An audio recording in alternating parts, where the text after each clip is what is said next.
back to Catholic Conversations. As always, I'm your host, Joelle Zarnowski. And before we introduce our guest today, I just want to say Happy Mother's Day to all of the mothers out there. We just celebrated you on Sunday, so I hope you all had beautiful days with your families. And today we have Gabby Pattwell back on the podcast. Thanks for being here. Yes, thanks for having me, Joelle. So, last time we had you on, we talked about your role in communications, but today we're talking about personal stuff because you are a mom. Yes. So, for our listeners that also read the Catholic Sun, you probably recognize Gabby from the series that they did back in, it was 2022 though, that they were doing that. I'm like, at first I was 2023. I'm like, no, she got married in 2023. I know. The time goes by so fast. But, so you and your husband, John, were featured in the Catholic Sun leading up to your wedding and your sacrament of marriage. Yep. Mm-hmm. And then I think that they did do a little brief update after you had Graham in December of 2023. Yes. So I just wanted to have you on today to talk about your experience as a young Catholic mom. Yeah, thanks for having me again. I think that was a baptism update they did or something with that we had at Our Lady of Sorrows with Father Prior. But yeah, I'm happy to be here. Happy Mother's Day. It was my first like official one last year, and he was, I'm trying to think, just a few months old. I feel like I was in a haze for it, but this year I'm like ready. I'm like, all right, we've got a little bit of mothering under our belt now. So yeah, I'm excited. Yeah. So, as a young Catholic mom, how do you feel that motherhood has helped to like deepen your relationship with God and like change it in a way? Yeah. I love that question. You sent me these beforehand, so I had a little like think about minute to think. And that's such a great question. It's changed. I was thinking this could go so many ways, but I kept coming back to the same thing. How much it has deepened my faith. I remember I went to Our Lady of Good Counsel. My mother works there, and I brought her lunch or something on maternity leave, and I brought Graham, and Deacon Paul walked up to us and said, I was feeding him a bottle, and he said, you see the way that you're looking at him, and isn't it just the best feeling? He's a parent. And I said, yeah, it's all encompassing. It's the best. It's the deepest I've ever felt just looking at him eating. And he was like, well, don't ever forget that's what God feels like towards us. And you're his child. I'm his child. And he wants you to feel like that towards him. And it just made me feel so much closer to God, and it made me feel so much deeper. Just that small little simple comment, because I have always thought of God as mighty and big and larger than life, which he is all of those things. Right. But it made me really feel like I was his child when he put it into perspective like that. So yeah, you could like relate to it more. Exactly. Yeah. And so it made God feel a lot more close to me and reachable and tangible as his child. Yeah. That's so great. Yeah. So obviously, you're involved with your parish down, you're in Vestal, right? Yes. At Our Lady of Sorrows with Father Prior. Mm-hmm. Right. Okay.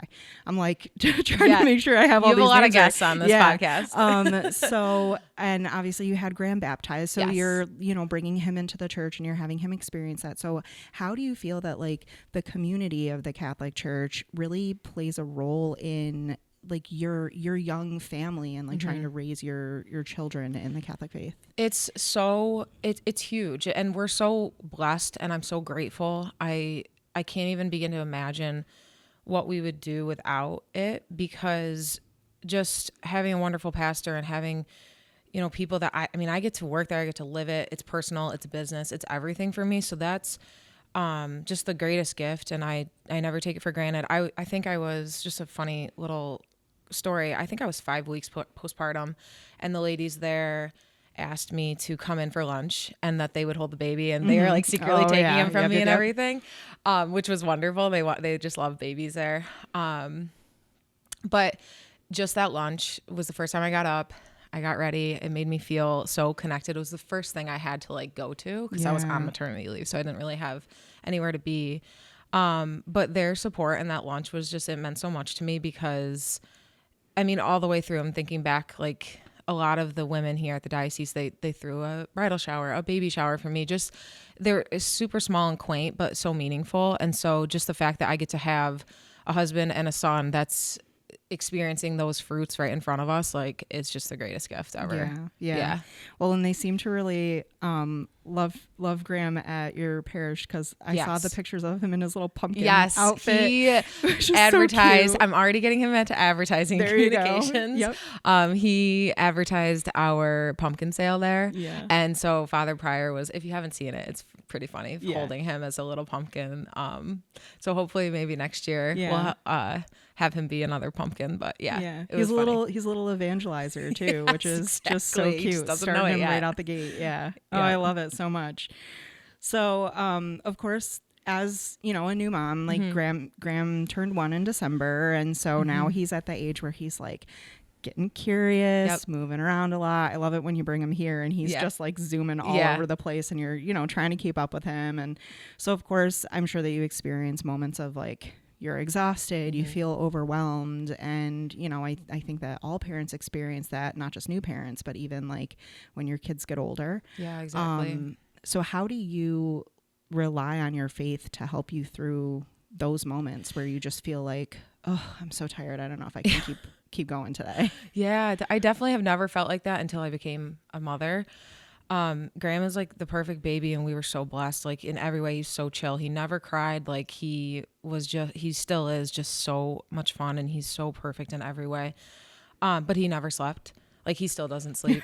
And so it's been almost 16 months of feeling somewhat like you're in a haze and you're just like a zombie. And so I think before, I used to wake up, have my devotion, check in with my Bible, talk to God throughout the day, go to daily mass or whatever it was. And I always felt like I had that time and that energy and that those moments where you could kind of plan or schedule out your spiritual life and devotions. And that the day I had him all went away, because I'm like, what am I doing here? I'm a newbie. I have no idea what's going on. And I'm also, I'm up all night with him. My mom even said she had 4 kids with my dad. And she's like, he makes so much noise. He coos, he like snores. He's so loud. My husband's like that. Aww. So even when he is asleep, he's just making noise. So it was just a lot of months of no sleep. So I kind of was struggling with finding that time with God. And so I remember at our wedding, Father Sight preached, and he said, it stuck with me. I still think of it all the time. He said, ask. I'm paraphrasing. He said this in a way more wonderful way. In a Father Sight kind of way. Yes. But he said, look at all of these people. We're all here in this parish together, family and friends. If you guys ever need, meaning me and John, help, ask for help. Ask for it. If you're struggling in your marriage, if you're struggling with kids, whenever, we all need it. And so I was like punishing myself. I was like, I'm not spending enough time with God. I'm not doing what I was doing before, but you're not supposed to be. Right. And so once I started kind of saying, God, help me. I'm your child. I need help. I don't have time. I can't figure it out. Where do you fit into my life? Where do you, I think I took a lot of pressure off of myself, and I actually had some relief. Shocking. I know, right? We're like, we trust God so much, but I actually started trusting him and saying, help me see you. And we're praying at night in his nursery. Can you be there in the room? Like, show me how to find those pockets of time where even if it's not perfect, and I think that's what I was focusing on a lot before, is those very tangible times where you can be like, this is my God time. This is when I go to mass. How to thrive in sleep exhaustion, or how to thrive when you don't have the same schedule anymore. Right. He will be there for you. And he was, and I was right once I started asking him for a simple request of help. Yeah. So you just have to find him in new ways. Exactly. Which is, I think, and some not things very perfect ways. Right. And I think that's difficult for anybody when you have like a life change and you have to deviate from what you're used to. You have to go through that period of like, okay, what does this look like for me now? And Exactly. I think that we all struggle when we're feeling overwhelmed or exhausted. There is a difficulty for us to remember, Sure. oh, hey, I'm not in this alone. Right. He is always there with me. He's my parent. Yeah. He's my father. And I have no problem calling my dad and saying, I have a flat tire. Right. Get over here. So why don't Right. we do that? Why isn't that my first thought? Yeah. In my personal and, spiritual and emotional state? Like, why am I not asking? And the second you do, he always provides. So Yeah. Oh, that's great. So you have some news I hear to share. So I'll let you do that before I ask you your next question. Am I looking at the camera? You can do whatever you want. Oh, Graham's going to be a big brother. Yay. So yeah, we're so excited. I'm due in October. I was like, wait a second.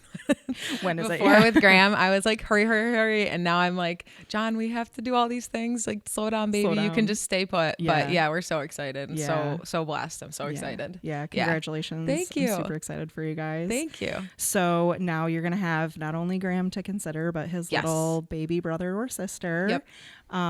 So how do you and John plan to, pass on your faith to your children? You said you're already praying with Graham in his nursery, but what other things do you see yourselves doing with your kids?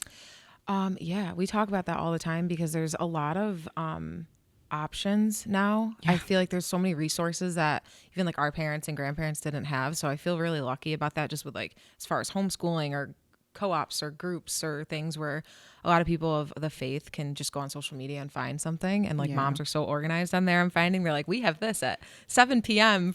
with snacks. Please join us. And I'm like, oh, okay. There's a lot of great stuff out there. But as far as like, those activities and things, as far as the faith goes, I hope that my biggest hope is that I lead our kids with John, into not full understanding immediately. And we all know the Catholic Church can be a little theological and philosophical. Yes, yeah. And it can be a little hard to digest sometimes when the kids are super young. Yeah. I know it was for me. And I hope that no matter what he knows and his siblings know, that this is the right bus and this is the right train. And I hope you stay on it. It will lead you to the truth. It will lead you to life. It will lead you to good decisions. Yeah. And so if I give them nothing else, I hope that's, even if they're not understanding it or they're bored in mass or whatever it may be when the times are tough, I hope that they just trust that this religion and the faith will provide for them like it has for their parents. Yeah.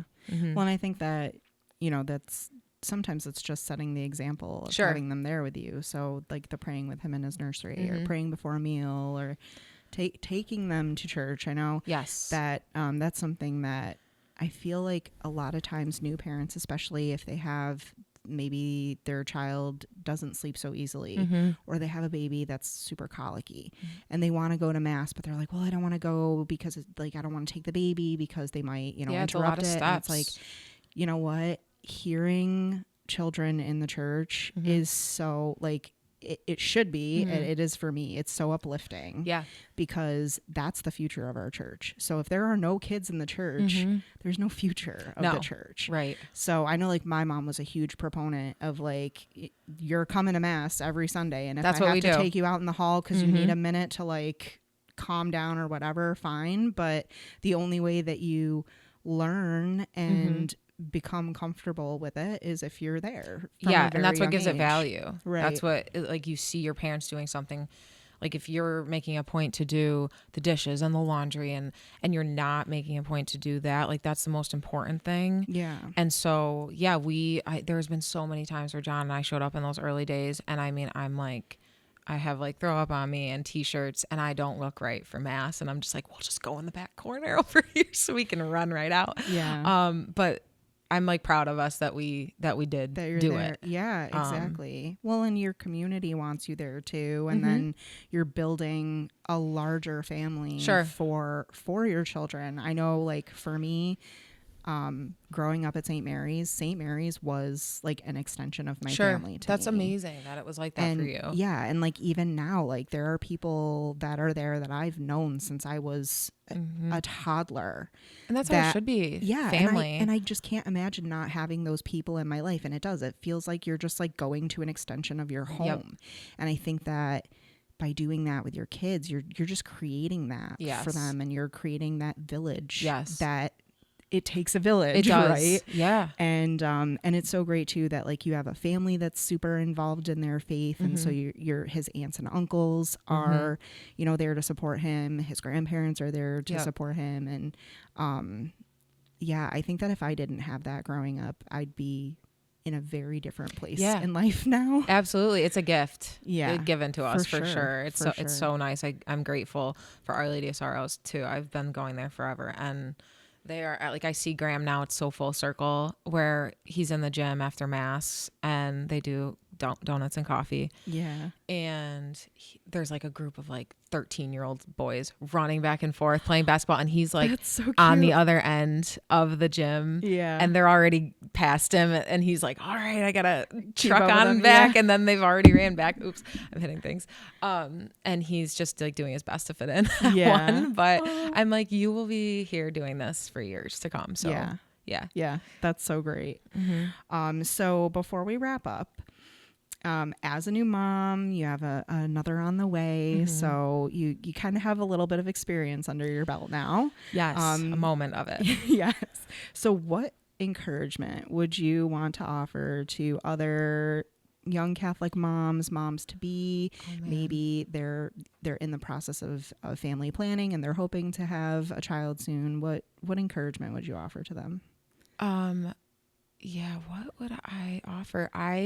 I would offer one of the biggest things, and I'm just like an extroverted person. I am a people person, is just connecting with other people in your parish. I'm friends with a group of girls now that have young children. And I think they're actually getting together today. But we just joke all the time. Like we're sweating, picking up children like in mass, just like it's a lot of work, and we're always laughing at each other and like what kids getting brought out. And we actually, my mom's doing it. But she's starting a Mommy and Me group at Our Lady of Sorrows. Nice. Just to get together. And I think it's like an hour every other week or something. I don't know. I'll have to check on that. But snacks and just fellowship. And that's just helped me the most. I don't have a ton of advice on parenting so far. That's okay. I actually can put my email up. Everyone can send me their tips. But I would just say connect with people in your parish, because it truly does. And I can say this from my perspective, but sometimes it does feel like there is a little bit of a bridge from young families to established families that have raised their kids. And then there's elderly people at your parish. So sometimes I feel like, you have to kind of stick together with people who are going through the same thing. Yeah. And,